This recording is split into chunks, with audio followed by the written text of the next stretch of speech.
Everyone, it's Tim and Yoshi and tacos. Actually, we don't have any tacos, but I do live right next to a golf course, so I figured why not make a walk and talk video.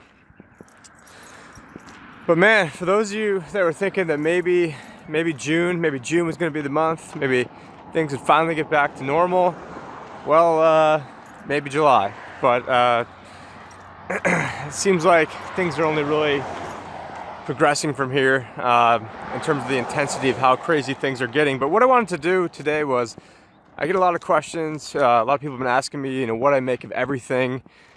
And I guess it's pretty broad what I make of everything. But I'm going to talk about the biggest looting in American history that's going on right now. And no, not talking about all the rioters and everything we're currently seeing on TV and all the brave independent journalists and just regular people out there with a microphone. I mean, that's what I'm doing right now. I'm just a regular person with a microphone. Couldn't actually get my GoPro, the audio to work through it. It's really annoying right now. So I've actually got a cell phone doing this. But what I want to do is just kind of give a general overview of this financial crisis that had been brewing for a very long time and was sort of kicked off in October of 2018. We're gonna go back and revisit that, and then talking about this whole plandemic that has now turned into race riots, that is now turning into who the hell knows and what it all means. And I had like 30 words written down for notes, but the rest, now this is all just freestyling, right, Yoshi? We're just freestyling with it. But I mean, life goes on. I mean, here we are. I'm a pretty nice area, I guess, of Phoenix. I don't really feel too threatened, but I do have protection on me in case stuff really does go down. But when I said that things go back to October, they really go back to October 4th, 2018. That was the day that I almost said Ben Bernanke, or I guess Osama Ben Bernanke. But it was Jerome Powell. That was the day Jerome Powell said that we were on autopilot. Was his exact words. What they meant by that is that they were going to keep raising the interest rate by 0.25% every time the Fed met. So every year, approximately is going to be going up 1%. That is the Fed funds rate. And I knew that couldn't happen. For those of you, and really not a ton of you out there. I mean, maybe there's 50 of you at most who are regularly following my content on the podcast. Definitely appreciate it. But I did have podcasts dating all the way back to I think like May, so previous to that, so like May 2018 had the and I do apologize for that sound, guys. It is actually got a nice little waterfall over here in the 55 and older community. But if you go back to all these videos that I had that were talking about that this would be the jump off, and what I meant by the jump off is that there's no way the Fed could actually do the things it's got a big ass truck over here. No way that the Fed could do the things that they said they're going to do, raising the interest rates. And at the time, if you go back to that Perfect Storm is Brewing video, I mean, it's like 8 minutes long, or maybe even less than that. And really, the thing details out exactly why we could not do the things that they said that we could do without having a complete calamity ensue. And so during the Obama regime, we kept pretending that we could eventually raise rates someday and eventually sell off the balance sheet, and that things would eventually get back to normal, meaning the Fed would have no balance sheet. And I was calling bullshit on that ever since day one. I knew that there was no way that could ever happen. And yeah, you could sell off the balance sheet a tiny bit. You could pretend that things could be okay. But in the long run, that's just going to hasten how quickly everything would then devolve. And so at the time I was thinking, well, if we start raising rates, and right now it's looking like, and at the time I was saying we're probably gonna have a $1.2 trillion deficit that year, which at the time everyone thought was crazy, and it actually ended up being exactly 1.2 trillion, which was sort of a lucky guess on my part. which I guess technically the deficit wasn't 1.2 trillion. The debt went up 1.2 trillion because they don't count all the debt you actually add as a deficit, like you or I might in our own households. But you know, that's government. So if you have a watch out for that. Watch out for that. You don't want to, Yoshi. Definitely don't want to be stepping in this. But you know, if like all the hurricanes that happened and natural disasters, since those are different off-budget items, those actually don't count as being part of the deficit. But anyways, it's a topic I have discussed in the past. And so we've got this. So I was like, okay, well, if we've got if the Fed's going to be selling $50 billion of bonds a month, okay, that's, I don't know, what is that, $600 billion right there. We've got a $1.2 trillion deficit. So, okay, well, where are we going to find buyers for $1.8 trillion of debt every year while pretending that we can raise interest rates? It's going to make the, going on underneath a little tunnel over here, guys. That should feel pretty good. It's like 99 degrees already because I was having that GoPro issue. So I was trying to get that fixed, but hopefully there's not too much of a tunnel echo in here. But I realized, well, if we need to start having creditors soak up $1.8 trillion of bonds in addition to all the normal stuff that we're doing, it's going to make the interest rates soar. And then the interest rate soaring is then going to make the stock market go down, in which case the Fed's going to have to completely renege and every single thing that they said they're going to do. You know, I'm going to take a quick drink over here because it is, like I mentioned, it is like over, like, it's almost like 100 degrees already. But I knew that there was no way that they could do the things that they said they were going to do, just because mathematically there's no way they could do those things. Yoshi, you want some water too? Come on, you want some water? Actually, there's some xylitol on that one, so can't have that one. Just give him the regular water. Come on, you want some water? Want some water? Oh, that's a good boy. That's a good boy. Okay, there we go. So mathematically, I knew that there was no way that those things could actually be done because it would cause interest rates to soar, and the only way to get the rates back down would be to artificially manipulate the market by having to restart quantitative easing, restart all these really BS programs that they have. Let me just make sure this is still filming. Alright, I just wanted to cut it in two parts just in case something happened with that. But yeah, I knew that they'd have to start all these programs again, and it was only a matter of time, and we were just trying to, you know, a complete fake it till you make it economy. And everything Trump was saying was honestly making it a lot worse, because now we're in a situation where, you know, we had all these people believing that that this was really the greatest economy in the history of the world, when that was definitely not the case. It wasn't the case when Obama was in there, and it's certainly not the case when Trump was in there.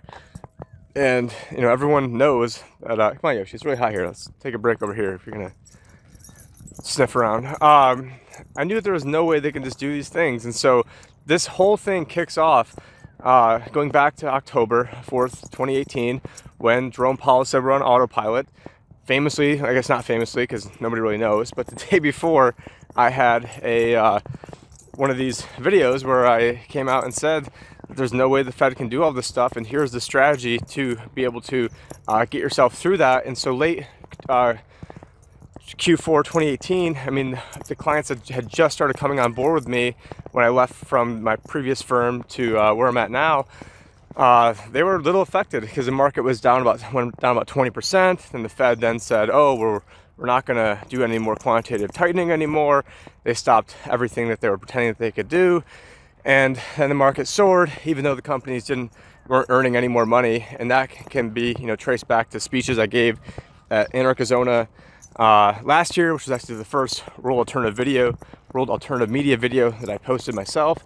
Also traces back to basically the last two Anarchapulco speeches I gave, where I went over all these different issues and why none of this stuff, you know, would actually work in the long run. And so it's just, you know, so frustrating now to be at this point.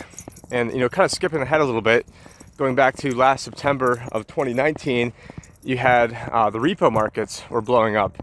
And for that, you know, I'd recommend you guys watch. I mean, there was, I gave a discussion with Mark Edge of Free Talk Live about the repo markets. Sit down for a little bit. Not that I'm too tired, just it's like super hot and it's good shade right here. But, you know, Mark Edge of Free Talk Live gave a discussion with him. Jeff Kirkdakis of Uptrend and the cryptocurrency investing group, you know, went over it in detail with him. Just go back to, you know, September, October 2019. And you guys can find plenty of videos that break down the repo markets and what all that business means, especially, you know, Tim and John's show. We have concentrated on repo markets before in the past. So those are some of the places that you guys would go to get that information. Then, you know, it started being like, oh, well, instead of selling $50 billion a month, we're going to stimulate $40 billion a month. Or it was something like that. Maybe it was 45. I don't have every number memorized in my head here. I'm not completely like Rain Man. So then I think that turned into like $100 billion a month. And then it turned into like $100 billion a day. Then it turned into, I believe, at one point there was two separate $1 trillion ones. And then it turned from we're doing them overnight to we're doing them for 2 weeks to we're doing them for 30 days to we're doing them for 3 months. So, oh, by the way, the banks don't even need to hold on to any of your fucking money anymore. So, you know, it's just been, you know, it's quite the crazy progression of how things have turned out. And I do have, you know, rocking Luke's, you know, demonetized shirt. It, you know, kind of came in, you know, of course, you know, right after all this stuff had gone down. But, you know, I still like the work that he's done in the past, and I definitely disagree with him on this whole plandemic thing. But, you know, I've got the shirt, so might as well wear it. And now this would be 2 stations that I was regularly on that have been demonetized in the past 2 months. So obviously this is information that that they don't want you seeing, that they don't want you getting out, that they don't want the people knowing. So then you know, now I don't know where we're at now. We're like December of 2019, I guess, in the story, and the repo markets have already started going insane. You know, the financial markets were really, unbelievably, you know, fragile. You know, fast forward to, I guess we're winding from where we're currently at, to the speech I gave at Anarchapulco talking about, listen, there's all of these major bubbles that are out there. You guys listening to this right now, and the 2% of you that are female listening to this too, I definitely applaud you. Thank you for listening to this. But yeah, I think it's like 97.9% male audience, which is not, you know, not shocking. But yeah, definitely appreciate the female love that's out there for you know, those of you that do appreciate this content.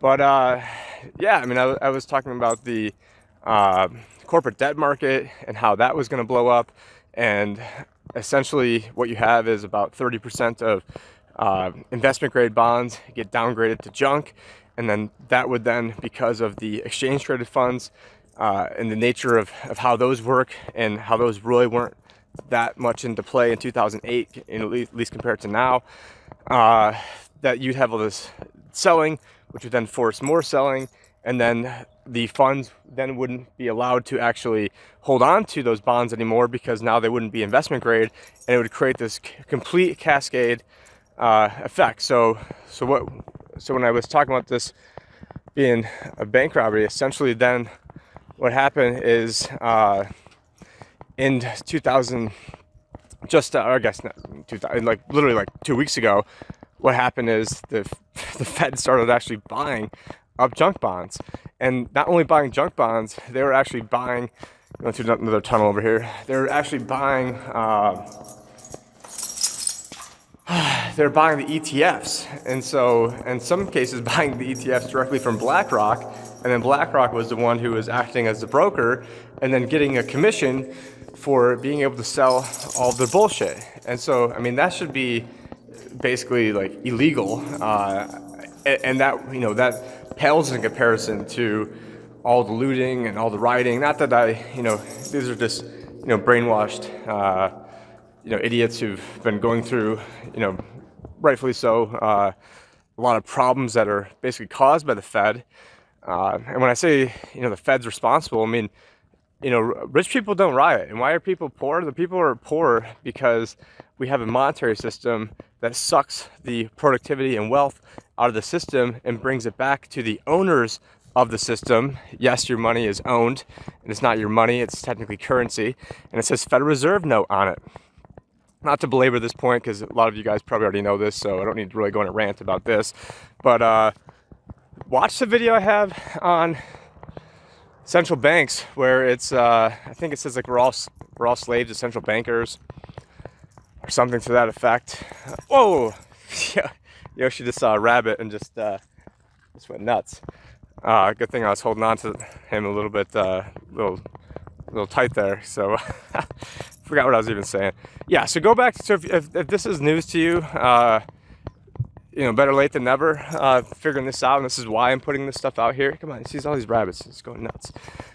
I'm putting this information out to help try and wake people up. So but I don't want to belabor this for the 90% of people that probably already know what's up when it comes to the Federal Reserve, especially if you've been following my channel or you somehow got to this point. All right, I'm gonna make sure this is still recording. So now we have the Fed going through and actually buying up junk bonds, which way outside the scope of anything anyone would have ever thought they'd ever be able to do, even a year ago, let alone, when the Fed was founded. It's just so frustrating because all this stuff was already baked into the cake. All this stuff was already here. The corporations were using their money to buy back stocks. Even if, great, if the economy, even when the economy was shut down for like a week or two, back when we were told it was only going to be a week or two, all these companies are already fucked. So, and don't excuse my language. If you're offended by my language, you leave. I mean, and go, happy that your kids and grandkids are going to inherit this fucked up world, because you're more mad at me and my language than you are at the people who are literally, butt raping us left and right. And it sounds like I'm angry. I mean, I guess, yeah, I walk around every day, not really angry, trying to figure out how to put myself and my clients in the best, position, and my family, of course, in the best position. And, I show a little bit of emotion sometimes on here, but every day I just kind of go about my day and haven't really been watching a ton of the news. Really haven't been watching any of the news. I mean, I've just started turning my TV for the first time in like 3 or 4 months to watch probably like most of that Jordan's Last Dance. But that was, other than that, bread and circus. Really haven't engaged too much in any of this because I just needed to, work on myself a little bit. And none of this, okay, I was talking about all these escalations years ago and all the stuff that's happening years ago. So, I don't really need to go turn on the news to find out what's going on, because I already know what's going on and I already know where this is going. And where this is going, I mean, just look at all the things that this plandemic, all the check boxes that this is really, checked off for the globalist. I mean, round one, it's, we got to get some sort of forced vaccinations, and then we're going to have this certificate of a vaccine identification. Oh, COVID. So we have to have that going on. And then they're going to say, oh, well, you can't even travel unless you have this. I mean, in China, they already have a social credit score that they've had for about 2 years now, where you can't even travel in the country if your social credit score, i.e., anyone that's awake and talking shit about the Chinese government or talking about the oppression that's going on over there, or talking with somebody that talks about the oppression over there, or getting too close to those people, or not, sig heiling enough when, G's up there on the TV, that, they've taken away your ability for your kids to go to private school, for you to go on a train, for you to go on a plane, for you to get in a bus.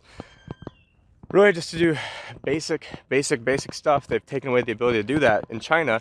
And it was the American companies, tech companies, that built this infrastructure. And now you got psychopaths like Bill Gates out there who are trying to roll that out over here. And he's really being, actually, let's get a little, maybe view of the little waterfall over here.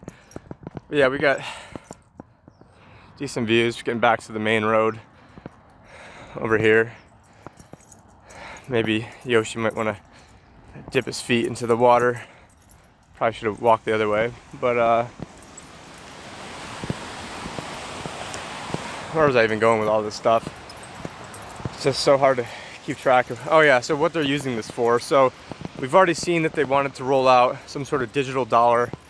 The initial $1,200 bribe that they gave us, that was actually in the initial bill, in the Maxine Waters bill, that was supposed to be in the form of a digital dollar. So think of it like a Bitcoin dollar, but it's still the dollar. However, it will be in a digital format. And you've seen the bastardization of cash. You've seen people who now. Actually, Yoshi, do you want to get your feet wet? What's the matter? You've seen people who now are just talking about how great the government response to all this stuff is and how wonderful it will be. And really, this was just a bank robbery, pure and simple, man.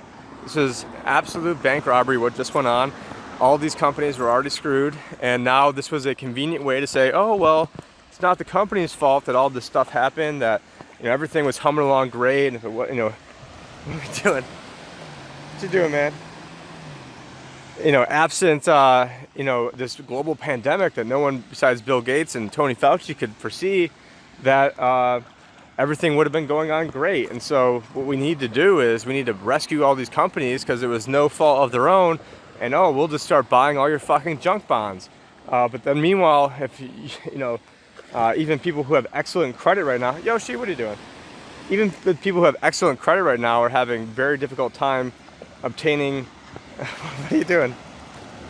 You trying to swim? I don't think he's ever swam before. But this isn't very good water. Come on, let's get out. Let's get out. Come on. We'll get another drink up top. I got better water for you. Even people who, I don't know where I was going with that, but yeah, I mean, it's being used as basically a skeleton key to get done all the stuff that they've wanted to do. Like Rahm Emanuel said, never let a crisis go to waste. And so whether it was a bioweapon that escaped from the Wuhan lab or the Wuhan version of the CDC that was only like 900, I don't know if it was meters or feet away from that wet market, it escaped, or whether it was deliberate or an accident. Either way, it was hyped up. This whole thing was, maybe a little more deadly than the average flu. I was saying from the beginning, more people would die from economic reasons than would actually die from coronavirus. Something I was right out in the beginning of saying, getting attacked. I mean, that's definitely true. I mean, take a look at all the suicides. Take a look at everything that's going on. And oh yeah, by the way, the stock market last time I checked today was actually up. So all hell breaking loose everywhere, and the stock market's up. So go figure. I mean, it just makes so much sense that would be the case, and that would be how things end up going down. So what they want to do is they want to eventually get this into some sort of social credit grid. Got a nice little overlook over here. So got the waterfalls in the back. But what they want to do is, let me see if I can find a better spot with some more shade. And I am doing this when it's just about 100 degrees out here too, and you can tell that I'm not even that winded, even though I'm talking kind of fast.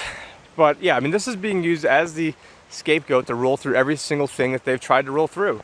So they're getting mandatory vaccinations out of this, getting all this contact tracing out of this. Not that they're not already contact tracing you anyways, but now they just want to legalize what they've already been doing. And you just see all the different things that they're doing. Let me just take a seat over here. Be careful, buddy. Be careful. See all the different things that they're doing right now, and it's just, they're just trying to sneak through so much tyranny all at once, and just seeing what the people will put up with. And so now I guess fast forward to the George Floyd death, and anyone that's been following me for a while knows that obviously not a fan of what's going on with the police, but it's just this stuff goes on all the time, and why is it this one that they decide, Yoshi, you doing okay? And why is it this one that they're deciding to hype up all of a sudden? And was it a natural protest, or were there already basically networks in place to help guide and steer these movements along? So you have things like Google, Alphabet, where essentially they're able to, predict these movements because the entire consciousness of everything is, of all our energy is being put into these systems, and then they then know where things are going through the collective consciousness of all of our searches and all of our activity being put into these grids, that they then take that information and then use it to steer us and to hijack it to get us to go to where they want us, where they want society to go. So a lot of times it's not even, for those of you listening on the podcast, I've been showing some scenes of my dog and stuff, so I do apologize. It's more like a bonus episode because wanted to be able to get out, get some sun, get some of that evil vitamin D that YouTube will not allow you to talk about.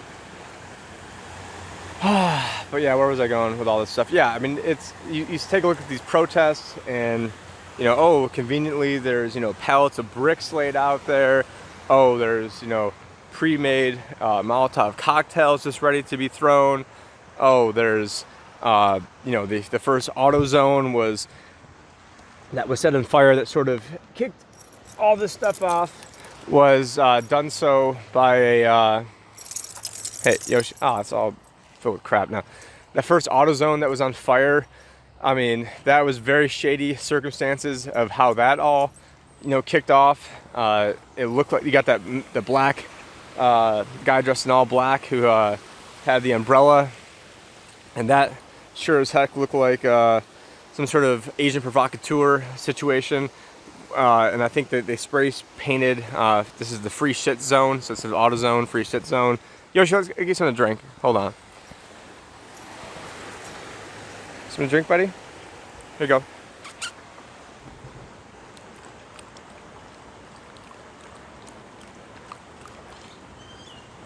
Get your head, get your head. No, you don't like that? All right, let's get some more to drink. He's half Rhodesian Ridgeback, and they're dogs that were actually bred to be able to keep up with a horse for 30 miles and run mountain lions down to the point where he's also part Chihuahua, so he's like half the size of a Ridgeback, if not even more. So I guess I can make the tacos analogy with him, but yeah, they're designed. These dogs are designed to be out in the heat, and I'm trying to keep him on trails as much as possible and on dirt to help him out. But he loves going for walks with his dad. But yeah, I guess getting back to this all the rioting and stuff that's going on, they take all this pent up anger and they take all these emotions, and now you've got these celebrities, and I think I saw like Kylie Jenner now has some sort of Black Lives Matter bailout fund where it's supported by white people, and so essentially you go and you riot and you get put in jail, and you'll make sure that there's rich white Hollywood celebrities that can help bail you out. So I mean, just such a crazy time. But I feel for, again, I'm not some cop sucker over here. Everyone that knows me knows that I've had instances with the police and things that have affected my life that have made me not very big fans of the police. But I think that people that blame the police and everything are just as dumb as the people that never blame the police. And the people that never blame the police, I think, are even more guilty of all this, because they've allowed all this stuff to happen, and they've allowed this powder keg to get to the point where the globalist and tech companies like Alphabet can go and hijack these movements to go steer them in whatever direction that they want them to go into. And it's just really sad when a lot of these problems are economic problems. But I guess in closing, I don't really know if this is closing, but I guess like the synopsis is, this was a crisis that was already baked into the cake. It was going to collapse at some point, and it really worked out really favorably for I'd say it even worked out good for Trump, because he went in and embraced this market, which meant he owned it. And now since he owned it, it meant that he was going to be blamed for whatever went on. But now that it's a pandemic, like, I mean, yeah, he's still gonna be blamed for that too, but to some extent, you know, he's able to, you know, I guess get out of Dodge without, what are you doing? Hey, you don't stick your head down a hole, like, it could be a rattlesnake hole, dummy. Yeah, jeez. Yeah, you don't go sticking your head down this big hole. Anyways, this whole thing was already baked into the cake, and then now that we get the pandemic, and then now we're getting the race riots, and you know, and now we're probably gonna, you know, now we're starting to go underneath some sort of martial law. Well, I don't know if it's full martial law, but there's, you know, there's curfews at 8 o'clock, and you know, I strategically placed myself at the very, very, very far corner of, I'm not going to say exactly where I'm at, but in, you know, technically I guess I'm not in Phoenix, but I'm, you know, as far away from, I guess, downtown while still being in civilization as you can possibly get. So, you know, I've got a grocery store right there, and, but, you know, other than this little plaza, and there's some stuff that's about 5 miles away, but other than that, I mean, going from here to Vegas, there's really almost nothing in between. So, you know, I strategically decided to live as far away from all that calamity and chaos and everything, every single, you know, I guess gut intuition. I've been telling people that just for a while, saying that you need to go out into the countryside. See a guy in a mask walking up, but you know, need to watch out for the glass over there. Hold on, there's some glass over there. But I mean, yeah, I mean, everything that I've been thinking about saying that you've got to get. Hello. Yep. I mean, oh, look at this. We got a little Roadrunner. So, oh, Yoshi, you gonna get that? Oh, gonna get the Roadrunner? Oh man, this guy, you can definitely tell this is a guy that wants to go hunt. But yeah, I mean, just seeing people with being walking. I mean, it's probably 100 now, and just walking full on mask. Tried saying hello, just kind of gave me a little grunt. But just trying to deal with, I know, you can see exactly who's watching too much TV, exactly who, you know, are brainwashed sheep. So I guess that's a good thing. You can, you know, we can really see who are the ones who are falling prey to all this stuff. And I can see if you're in a doctor's office or hospital or airplane or in a place where they make you do that. But come on, dude, it's June 1st. Everyone knows that this is a scam by now. If you don't know it's a scam by now, then you're an idiot. And you're probably not watching this anyways, if you are of that persuasion, because we're already deep into this. But this was, yeah, it was all baked into the cake, and then now this is the perfect excuse to, you know, close things down, get martial law, suspend the elections, cause even more chaos, and then to get some order out of that chaos, where it's this Hegelian dialectic of problem, reaction, solution. So you have the solution, you create the problem, you wait for the reaction. The solution is everybody needs money. The best way to give them money is through a digital dollar. That digital dollar will then eventually be used to socially engineer people, to get people to do the things that they want you to do. And if you don't do those things, you're going to be penalized. Maybe you won't get as much money. Maybe you'll have to pay higher taxes. Maybe you won't get some other incentive that's going on. Maybe they'll get the companies themselves through like the private market to do this. So then that way it will take away arguments like oh, the government can't do it because you'll have the big tech companies who have basically merged through the government. And if you look at who owns these a lot of these government pension funds are the biggest owners of these corporations. And so in essence, you already have the merger of governments and corporations. You already have the merger of government corporations through buying up the bonds, buying up the junk bonds. And so if you, as the Federal Reserve, are buying up junk bonds, I mean, you are the highest lien holder if companies are defaulting.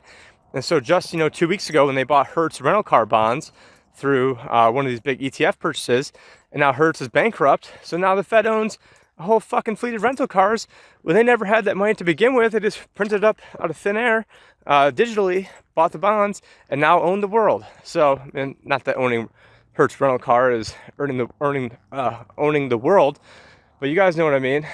And that's why you had people like, I think it was Thomas Jefferson that said, What do you say? First by inflation, then by deflation. If we ever allow a private central bank to issue the currency and credit this nation, well, that first by inflation, then by deflation, we'll end up homeless on the continent our forefathers conquered. And stop sniffing down all those holes. You're gonna get bit, Yoshi. Yoshi Satoshi. So anyways, just a crazy, crazy world. I think this whole thing's a plandemic. I think this whole thing's a scam. And by the way, I did interview Dr. Judy Mikovits right before all this stuff kicked off. That's a podcast exclusive, a Flote.app exclusive, and it's on, well, I guess it's on a few places. Basically, it's not on YouTube, what we're trying to get at. So make sure you subscribe to the podcast. Make sure you're, seeing what's up. Oh, we got a little lizard. Here we go. Oh. Yoshi's on the hunt. He's on the hunt for lizard. So yeah, I do apologize for those of you who are listening to the podcast version of this. Some of the places where it's cut out because I was showing Yoshi and going on this little walk over here. But yeah, yesterday we went for about a 5-mile run. That probably wasn't super smart, so probably have to wake up a little bit earlier to do that with Yoshi, but made sure he had plenty of water. But yeah, this is all scamdemic, plandemic. Make sure you guys watch that Judy Mikovits interview that we had to edit somebody out. Somebody who made that shirt that I'm wearing was edited out of that interview per his request. And yeah, what a time to be alive. I mean, you got people out, don't use it. There's still opportunity right now. Crisis and opportunity, same Chinese symbol. And so, if you're 55, 65 and close to retirement, there's things that you can do. If you're 30 years old and you're just sitting at home, and you're probably, people who are watching this are probably not, sitting at home just playing Call of Duty. But, for people that are, you've just wasted such a great opportunity to get, look at, the roadrunner who is hidden into the bushes over there. So that's kind of cool. But yeah, what an opportunity though to, increase different skills in your life, to like for me, like I learned how to use like OBS video editing software. There's a lot, that was probably one of the main things I learned throughout this whole pandemic over here. I've made over 100 videos. I've probably increased my business more than I've ever increased it before. Unfortunately I had to go through a separation with my wife, had to move. And so I've never been busier. this is crazy. But it's weird because I'm actually making less money now than when my business was smaller, because I'm taking literally over 100% of the profits, investing all of it back into the business. I did a few things that gave me more time, but then took away more money, because right now I was valuing getting more time. But if I wanted to, I could be earning more money. I just want to make more money like 2, 3, 4, 5 years down the road. I want to, be able to, 100x what I'm doing. I guess not whether I want to. I sort of feel like if you're in the ability to be able to help people, and it does take money to change the world. So it's not about, I want fancier this or that. I live very, very modestly right now, but it's not about money. If you want to be able to change the world, you want to be able to reach people, you want to be able to change hearts and minds. It does take, I guess it doesn't always take money, but even if you're trying to help the homeless or do anything, money helps. Even Bill Gates is out there. You go to one of his talks and he's out there, pimping his new subscription services, and he's one of the richest guys in the world. And so, we shouldn't be demonizing money, but a lot of people, they're not willing to sacrifice for today to have things better tomorrow. And I am. And so I know when I, get to that point that I want to be at, that it's going to be because I made decisions today and decisions last year. This is not to, pat myself on the back over here, but look at some of the decisions I've made. When I had to leave my job to go speak at Anarchapulco, I knew that I wanted to be able to push things further digitally, that I wanted to be able to reach people through podcasts and through YouTube, and that was something that I was having a huge amount of pushback on when I was at LPL. So in addition to they didn't like all the Facebook stuff that I was doing, and I was like, listen, this is going forward in the world, and I didn't think there's going to be some big pandemic going on, even though I had hazmat suits and all that stuff. Now I'm not sure where they are now because of the move, but even if the pandemic didn't occur, I was thinking, okay, well, digitally going forward, this is not like your grandpa's economy financial advisor where you're just going to go and shake people's hands and get business that way. That with millennials, when technology, through things like Zoom, I mean, why do you have to go drive an hour to go meet somebody and drive an hour back and then waste all this time? And through things like Zoom, which I've been using almost daily since 2015, it's just so much easier. There are problems with Zoom, obviously, and I used to have like an encrypted version of it, and I believe they took that away recently, which is, even though I pay for it. And but yeah, I mean, I'm perfectly poised in this whole scamdemic we're in now, except unfortunately having to go through a separation and then finding out I had to move the next day. It took what should have been the 2 most productive months of my life, and unfortunately had to focus on a lot of bullshit that I wish I didn't have to waste my time on. But it's all going to be good for the long run, and do appreciate all the thoughts and well wishes and prayers people have given me and positive encouragement. It does mean a lot, and I haven't been able to get back to all of you. It's just just every day I just have so many different things going on, but I'm just slowing things down, really not even taking on new clients right now, because I've got a bunch that I'm working on bringing over right now. Just sort of want to clear that off my plate. Going to be potentially doing some traveling in 2 weeks, going back up to upstate New York. So shout out to 315 Syracuse. Then probably gonna make my way up the seaboard a little bit, and eventually had to make my way to hopefully Pork Fest and Fork Fest in New Hampshire, if we're not under like complete martial law. But here I am. I'm starting to like second guess myself now, because here I am in the comforts of where I'm at currently, and be walking around with a gun and nobody cares, but nobody knows. But can't do that in New York, can't do that in some of the other places I'll be visiting. And I'll tell you what, right now, it feels a lot. I feel very safe right now, even though I am in the kidnapping capital of the world. But even that has some fake news stats associated with that. Yoshi, what are we doing? But anyways, I hope you guys like this. Maybe I rambled on for a little bit. Maybe I should have cut it off like 15-20 minutes ago. But just I figured that this is my channel, so I'll do what I want to do with it.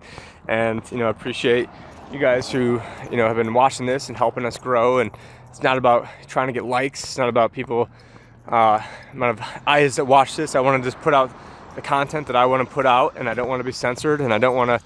And if I wanted to just go for likes, I would have continued to just keep doing videos with Luke. I would only do videos with Josh to make sure that we.